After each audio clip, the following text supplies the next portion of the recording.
极限，因为你在身边。你我的信念，经过了考验，不放弃，勇往直前。奔跑的少年，紧闭的双眼，就算是艰难挑战，青春就是坚持不懈，不惧一切，永不停歇。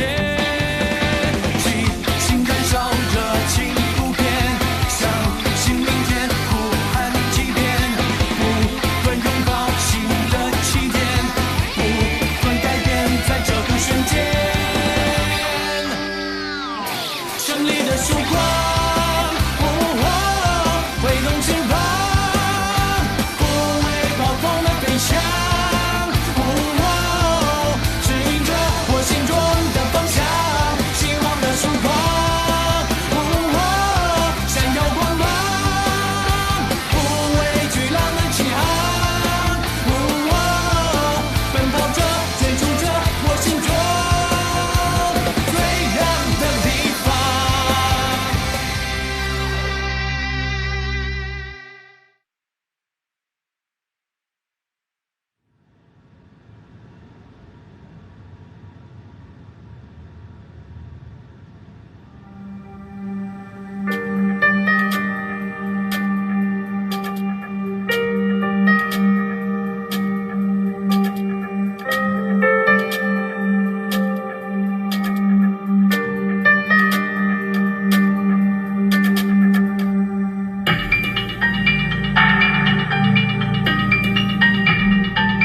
周亚军，干嘛呀，大呼小叫的？你知不知道小雪要参加短道速滑训练了？我知道啊。什么？那刚才那吃饭的时候，我就是想跟你说这事。好了，我唐姑娘在这个家里连点知情权都没有了。你知道，周然知道，全世界都知道。哎呀，你干嘛去你啊？干嘛去？去林子。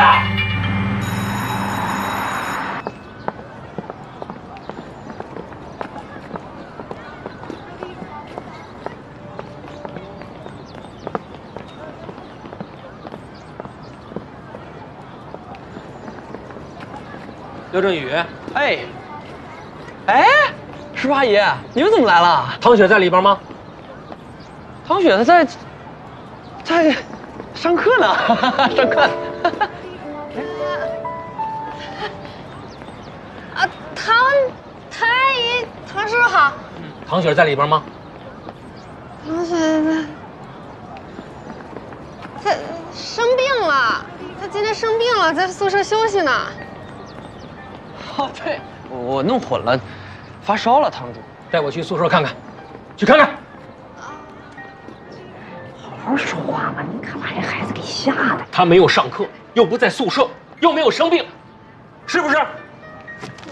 好好看看，他是不是转系了？是不是转系了？叔叔，他不是故意要瞒着你的，他可能有其他的打算吧？有什么打算？也不能瞒着家里自作主张转系呀，这是小事吗？是小事吗？刘振宇，我再问你，唐雪到底在哪里？她在体育场。带我去看她。你听我说嘛。我听你一辈子了，今天我不听你的，走啊！走。唐叔叔，你听我说，他主要是怕你不同意，所以才这样的。而且他意识到了短道速滑是他真正的梦想，所以他才这样的。他真的付出了很多，而且他转系并没有荒废学业，他有好好的上课的。而且他还说过，小的时候您最支持他短道速滑了，不是吗，叔叔？叔，您真的别生气了。我们堂主进这个短道速滑真的特别不容易。你说要是没有绿兵那5万，他想进都进不去啊，对不对？所以说什么？他随随便便拿着别人钱了，5万，这事儿你知道吗？我就想帮个忙，快带我去见他！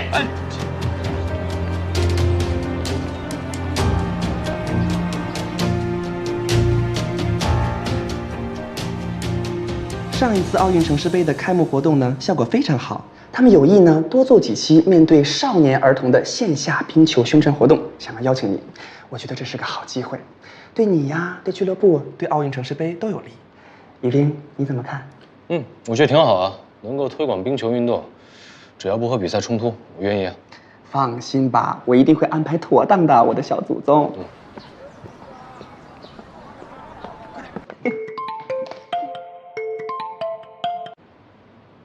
喂，喂，在哪儿呢？你快来冰场！唐雪出事了！他怎么了？受伤吗？哎呀，我打电话给堂主了，他没有接，你快来吧！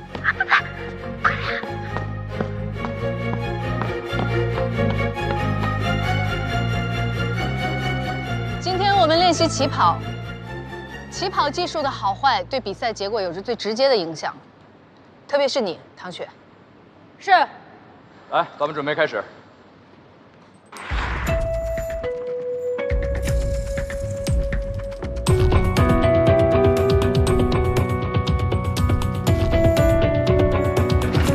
唐雪，你能不能蹲稳一点？哎呀，你能不能别那么冲动啊？来，起来，咱们再来一次。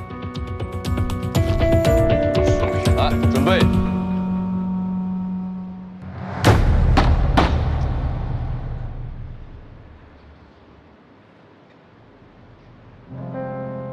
翅膀硬了是吧？会自作主张了是吧？行了，就让小雪出去说吧。哎呀，我问你，转系这么大的事情，为什么不跟家里商量一下？你的眼里还有父母吗？我想跟你们说来着，但我怕你们不同意，怕你们担心，你就什么呀？啊？你现在都几岁了？你在这条道上能有什么成就啊？就算你滑得再好再棒，你能进国家队吗？能拿冠军吗？同学，你这就是任性妄为。爸，我是任性，但我没有妄为。我知道自己明确的目标是什么，我也知道自己在追求什么。你当然知道你自己追求什么了，啊？一个打冰球的小子呗。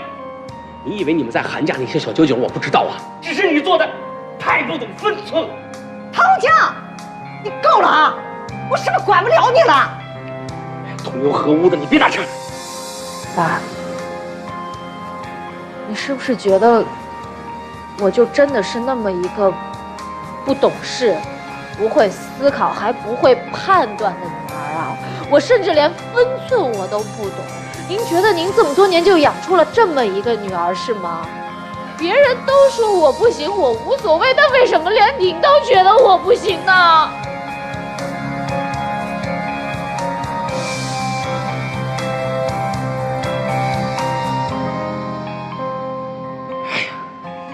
好了，现在你跟我回去，把后续的事情商量一下。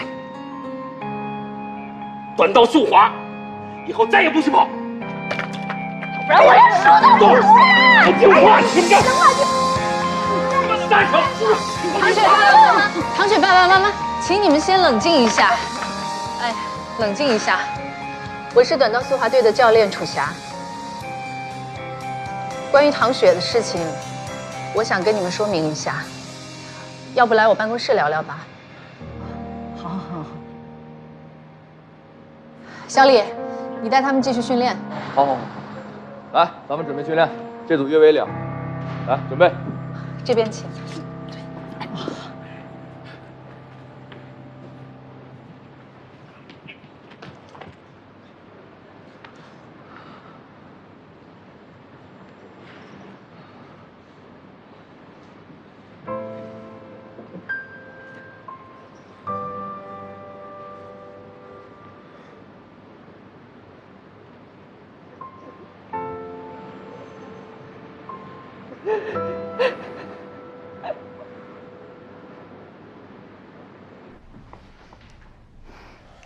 这个是小雪从开始到现在的训练记录，您可以看一下。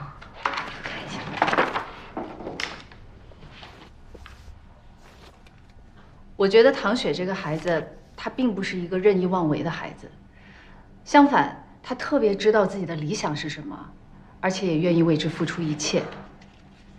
自从她进入我们短道速滑队以来，她的成绩进步非常大，她是一个特别有潜力的运动员。接下来我们队会去参加全国大学生锦标赛，我想给这个孩子一次证明自己的机会。这个时候，他也特别需要家长的支持和理解。楚教练，我们作为父母当然不想成为孩子梦想的刽子手，但是他受伤的场面，到现在。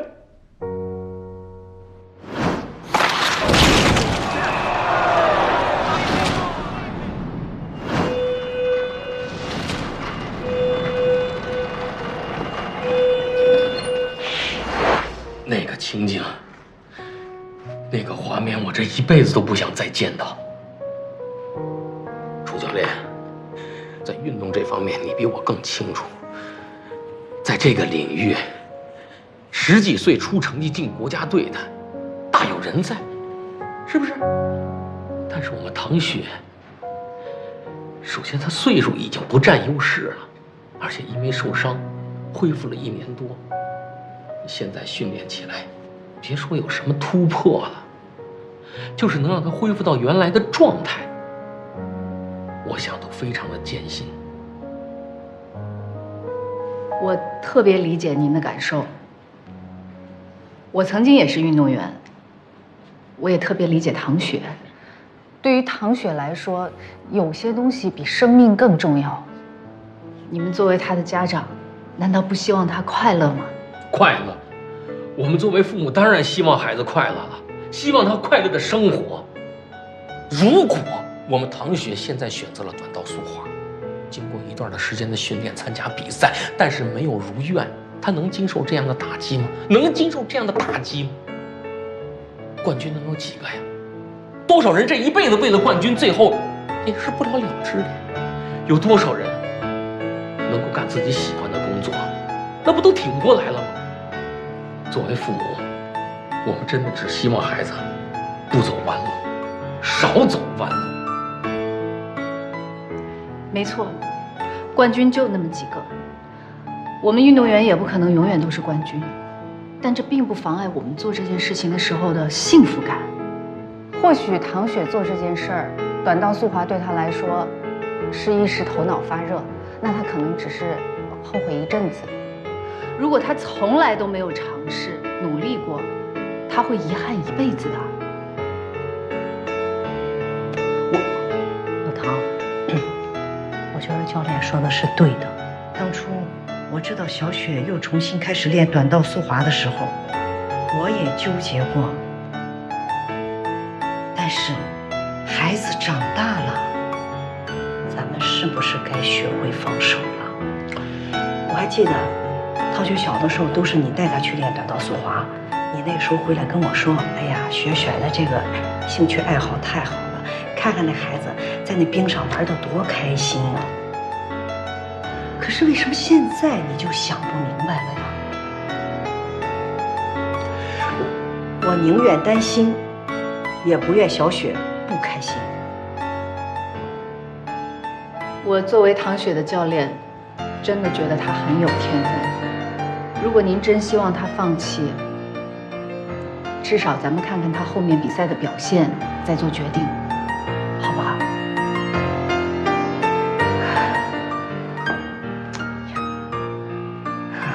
不好意思啊，教练，他一时还转不过弯来。我跟他回家，我们俩再商量商量啊。这段时间，谢谢你，谢谢。那我们就先走吧，好。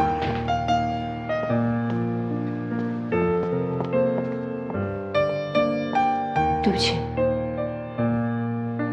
我一直都只顾着自己喜不喜欢，没有考虑过你们的感受，是我不对。对，有的话我还是想跟你们说，我重新选择短道速滑，不是一时头脑发热，是选择了一场赌局，一场时间、年龄都不占优势的赌局。可我现在既然已经站在了命运的论坛上，也希望你们能给我一次机会。如果我赢了，那就说明处处都不占优势的天生就应该当运动员。如果我输了，我认命，立刻放弃。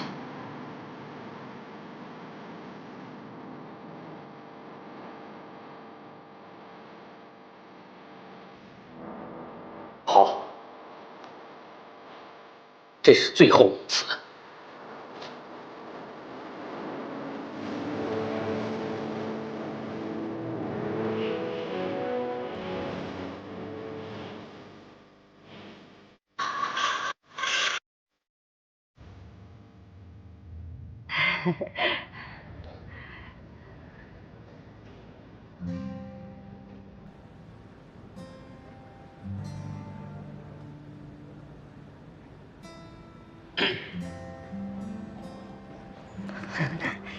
这个呢是你之前借给雪儿的钱，我把它存到了这张卡里。这个密码呢是你手机的后6位，赶紧把它收好啊！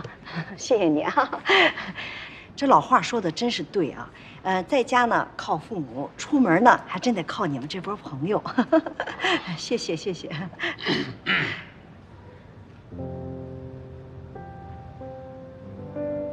叔叔阿姨，其实这钱呢，之前唐雪已经还了一部分。还了？雪儿，你这钱你怎么还的？从每个月生活费里攒出来的。我知道我自己训练费要自己担，我没那么傻。哎呀，这孩子，你这身体不要了，你这。叔叔阿姨，之前是我自作主张给唐雪垫的训练费，她一开始不知道。不过后来她留队是因为她自己的实力，而且楚教练也同意了，跟训练费没关系。这样，我想和李宇彬单独谈谈。爸，哦，啊，好，那个雪儿，带我看看你学校去啊。那个，你们先聊啊。哎呀，走了，走，快，走了，走。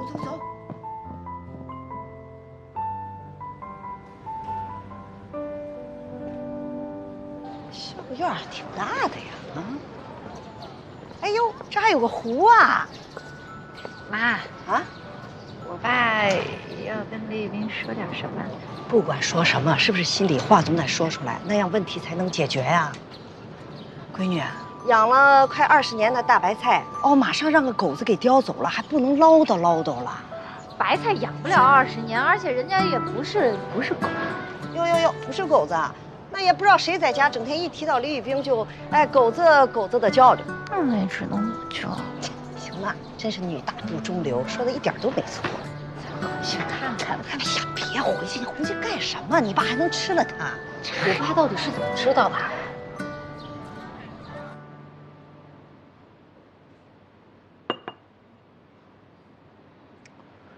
我一直不赞同你跟小雪在一起。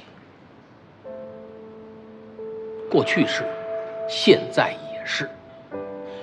过去我不赞同，是因为你欺骗唐雪；现在不赞同，是因为你的职业选择。我打听过，你已经跟校东队签约了，那你的将来势必要参加职业球赛。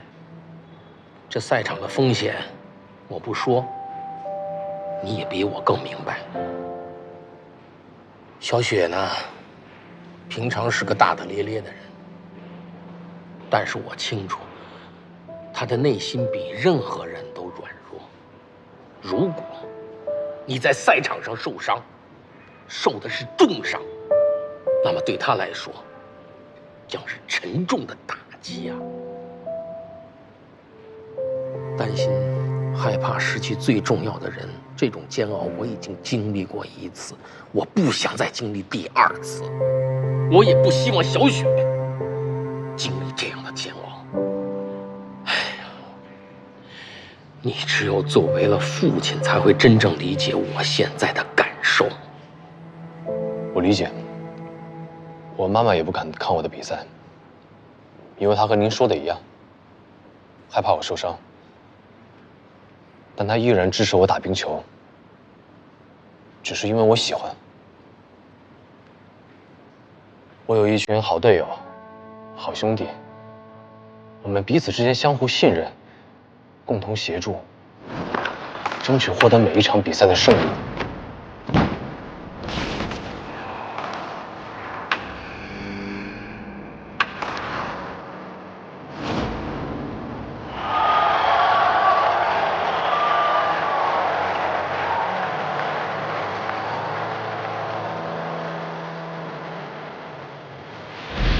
冰球对于我们而言，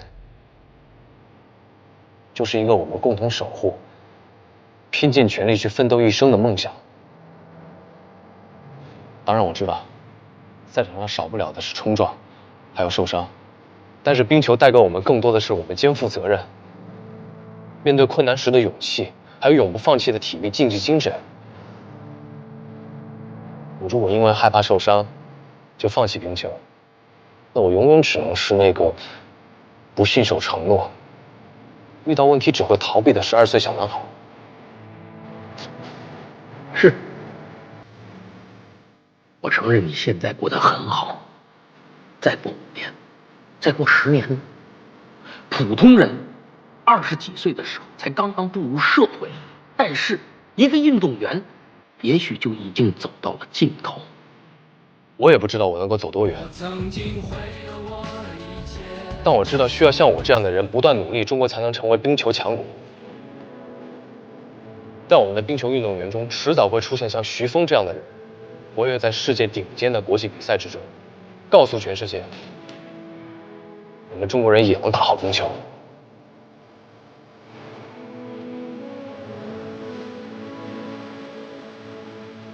雪儿，好好练啊，等着你的好消息呢。吕冰，你也加油。啊，加油会。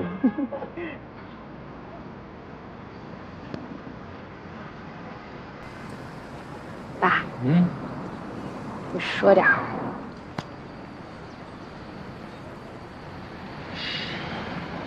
我不希望你能赢得比赛，这样你就彻底死心了。你说什么呢？你这……当然，如果赢了，那就好好练吧。雪儿，别再受伤了，爸妈年纪大了，真的受不了。谢谢爸，你放心，我肯定照顾好自己。好。走吧，别让人等久了。好，哎，你回去吧。啊，行了，快走吧，来不及，回吧。哎，拜，回去吧啊，再见。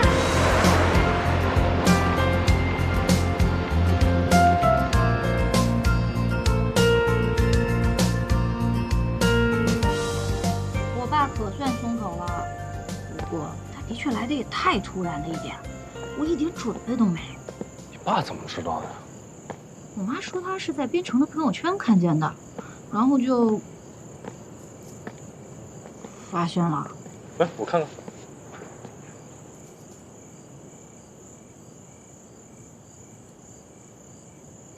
有点奇怪啊，这照片也不是近期发过的，都是上学期的，为什么现在才发出来？你什么意思啊？你觉得有没有可能是他故意的？不至于吧，边城。你就这么相信他呀？因为他也不知道我瞒着家里这事儿啊，只有周冉知道。我妈说她就是从周冉那知道的。是吗？可是我总觉得没有这么巧，要不去问问周冉？别，那不是把唐僧送给妖怪？哎呦，八姐，为师当年的早餐不也是你安排他送的吗？那时候你还不姓唐。我什么时候改姓唐了啊？现在啊。原来唐雪的抱抱是遗传自他爸爸。冰儿姐，不是唐雪他爸最后什么态度啊？说要看他这次锦标赛的成绩，如果不好的话，他可能就要放弃了。什么？放弃短道速滑？你这是下军令状，你有把握吗？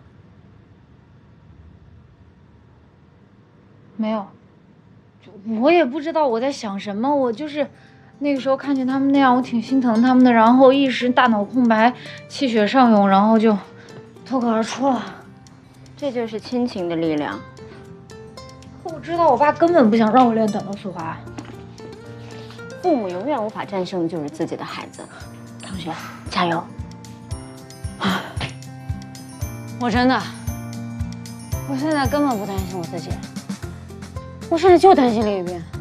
你们都没有看见今天我爸看李宇彬的眼神儿，杀他10000回都不足以。那么狠啊！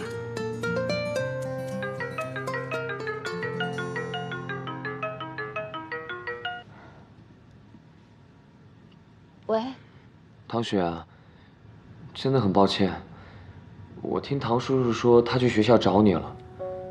我真的不知道，因为我的这些照片会让唐叔叔这么生气。我不知道唐叔叔他反对你练短道速滑。你也不是故意的，没事，那过2天就好了。你还好吧？哎，我都不好意思给你打电话了，因为我不知道该怎么跟你解释。哎，要不然我送你一双定制的冰鞋，全当表达歉意。你这别，太贵了。你肯定还是在生气。真没有。那至少让我请你吃顿饭吧，要不然心里会很不安。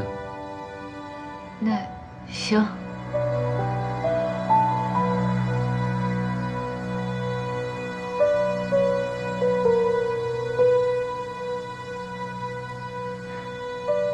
请慢慢用。我姑跟我通了个电话，你发那个朋友圈啊，可真是个重磅炸弹呀！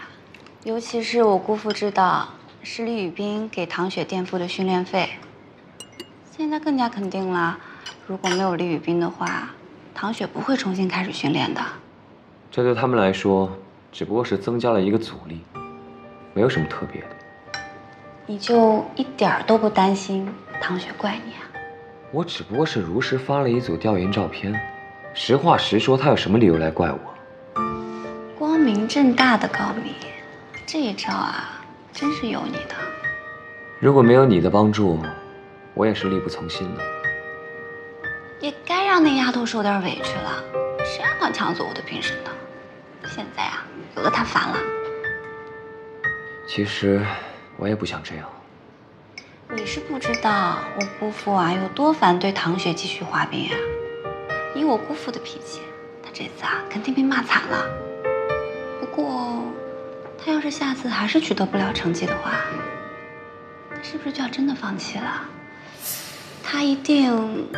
周然，你有没有发现，你一直在说唐雪？有吗？你好像并不关心你的李宇彬，你真的喜欢他吗？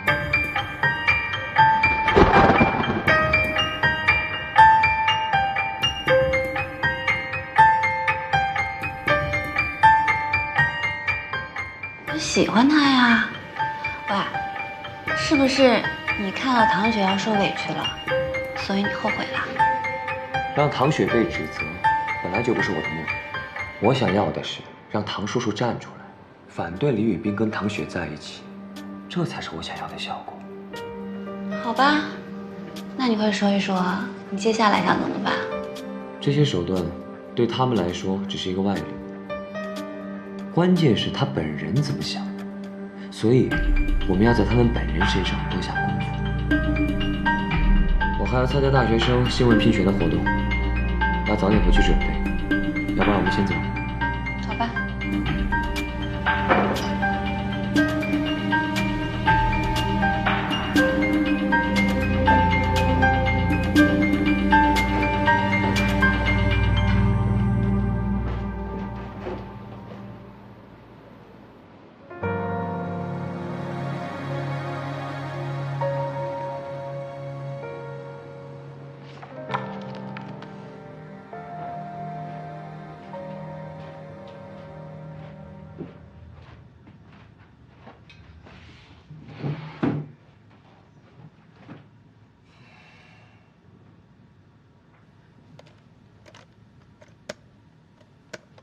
在吗？我今天听到一个秘密，不知道该不该说出来。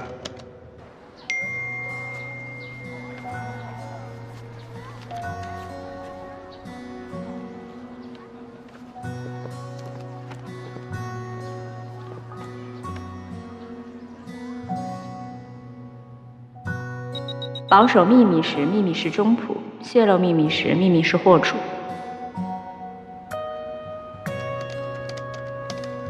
可如果他们在伤害别人，我也要替他们保守吗？参与密室的双方，要么是神圣的同谋，要么是肮脏的同谋。如果是后者，你就听从你的内心声音吧。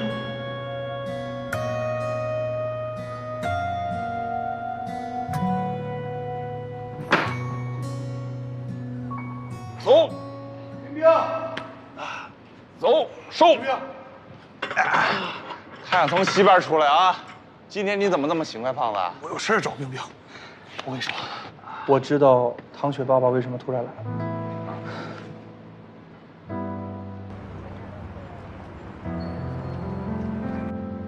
暗箭伤人，这俩人够阴的啊！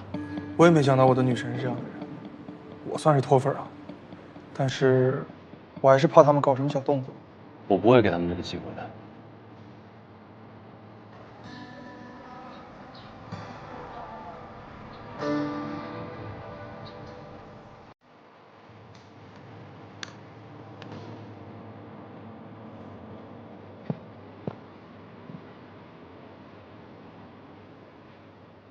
李教授，你好，我参加了新闻评选活动，这是我准备的几个议题，您帮我看一下。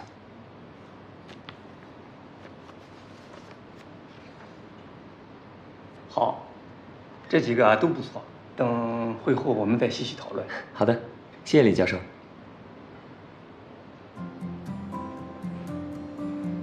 好，预备，3、2、1，开始。欢迎大家收看今天的3亿人上冰雪主题节目。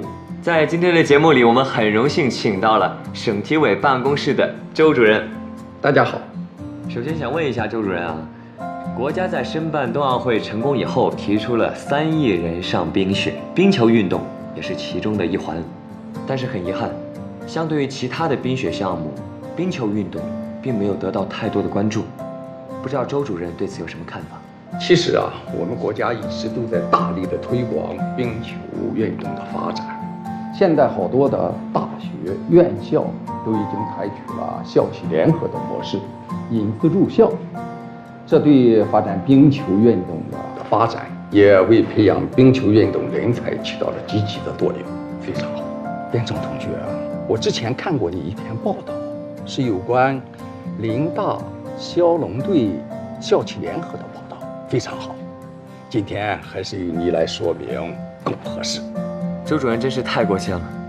那我在这里先简单介绍一下，国内首支校企联合球队林大骁龙队，在上一赛季当中，他们整合了高校和俱乐部的两方资源，不仅在联赛当中取得了很好的成绩，也发挥了示范性的效应。据我了解，在本赛季开始之前，真实集团就注资了临城的黑蝎队。黑蝎队是继骁龙队之后的第2支校企联合的队伍。相信日后校企联合的模式还是在国内会得到进一步的推广，会涌现出更多的队伍。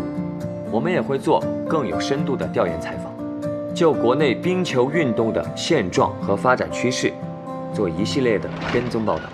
边成，姐现在正在拍摄，请你出去。我要和你聊聊。周主任，不如我们休息5分钟再继续。也好。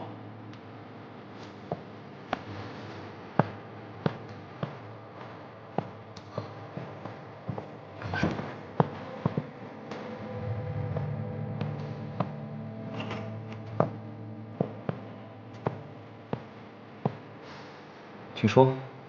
停止你的小动作。我不明白你在说什么。让唐雪被指责本就不是我的目的。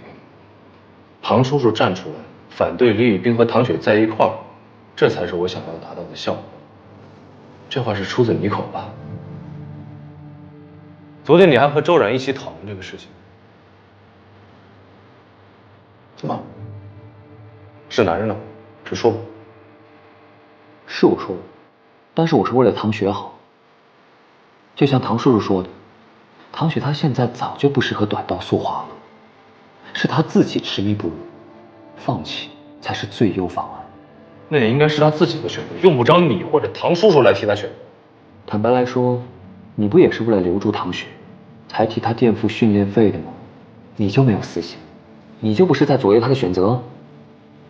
说白了，我们都一样，为了既定的目标，各凭本事罢了。你是这样的人，就以为所有人都是这样的人？我告诉你，不是所有人都像你这样自私的。我是绝对不会让唐雪跟你在一块儿的。我很了解唐雪的性格，我这样做根本就影响不了她的梦想。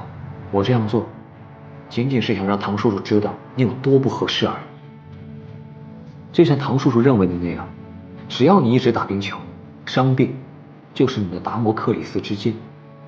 天龙，悬在头顶上的剑怎么回事？只要掉下来就会连累唐雪，而我才是那个能给唐雪安全和幸福未来的人。李玉冰啊，算你倒霉，谁让你非要挡在我的目标前面？当时我没有办法阻止你们在一起，但是我可以让你们分开。哪来的自信？在唐叔叔心里，我是明大新闻系的高材生，执笔从文，前途光明又平安。而你就是一个打冰球的，对抗性大又有风险，让唐叔叔提心吊胆。唐雪现在就算再喜欢你，她也要考虑到将来啊。我可以等1年、2年、5年，看看谁能想到最后。亮亮，唐雪，你怎么会是这样的人？我怕你自责，专门跑来跟你吃饭。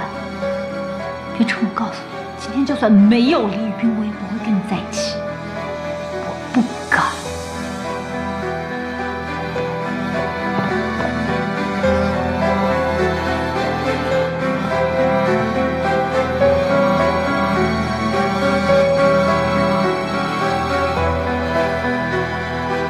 哎，干嘛把我拉出来？我告诉你啊，真的讲是欠揍。他和周冉计划了这些，周冉把所有事情都告诉了唐叔叔。周冉，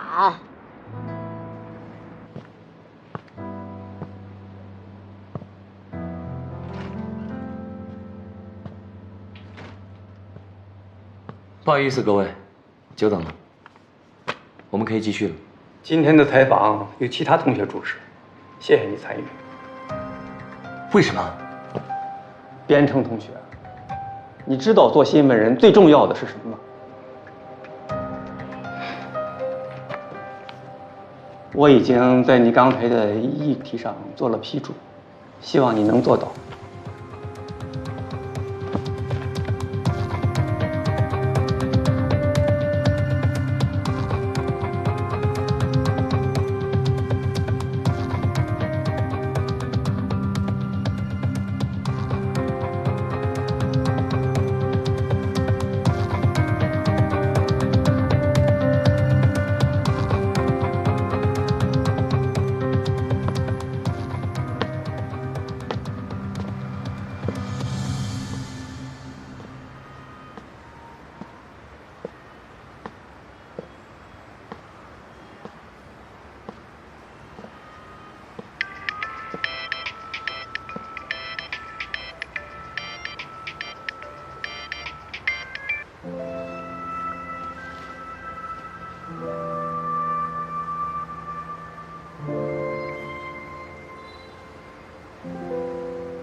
李宇冰是不是来找你了？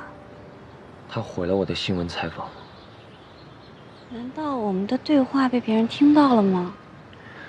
不重要了，我想以后我们也没有必要再见面了。我也帮不到你。我知道是谁都很难接受这种打击，但是你不会倒下的，对吗？你不要以为自己很了解我，更不用安慰我。边城，难道你就要这样放弃了吗？我会自己想办法的，反正你也帮不到我，你得不到李宇冰的。你凭什么就这么确定？你根本就不喜欢他，你只不过是想要赢过唐雪，你嫉妒他。那你又是真正的喜欢唐雪吗？她也只不过是你的众多目标之一，不是吗？就是因为喜欢，他才会是我的目标之一。喜欢一个人，不是应该祝他幸福吗？在你的目标和他的幸福之间，你选择的又是什么呢？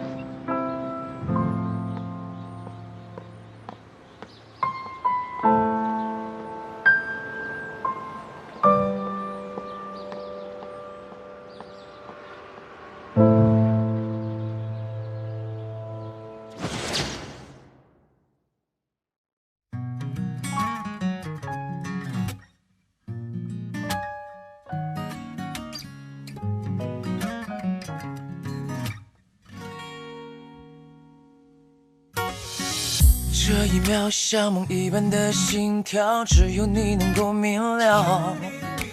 你的眼睛像星星在我夜空闪耀。第一次牵你的手心，乱了呼吸，如此神秘，就像是摘去了星星那般幸运。这一秒像蜜一般的味道，是你给我的讯号。你的拥抱像海岛，微风暖暖围绕。第一次确定你的心，不能相信，湿了眼睛。想陪你去每个天明，带你飞行。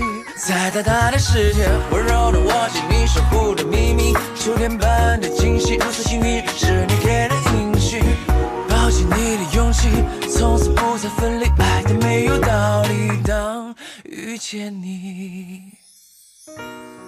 第一次看到你的微笑，我就丢了心，命中注定，想和你拉着手到彩虹上面去旅行，摘一颗心。偷听你每一个心情，让星星去圆你每个梦境，收藏你每一个表情，那是属于我的四季。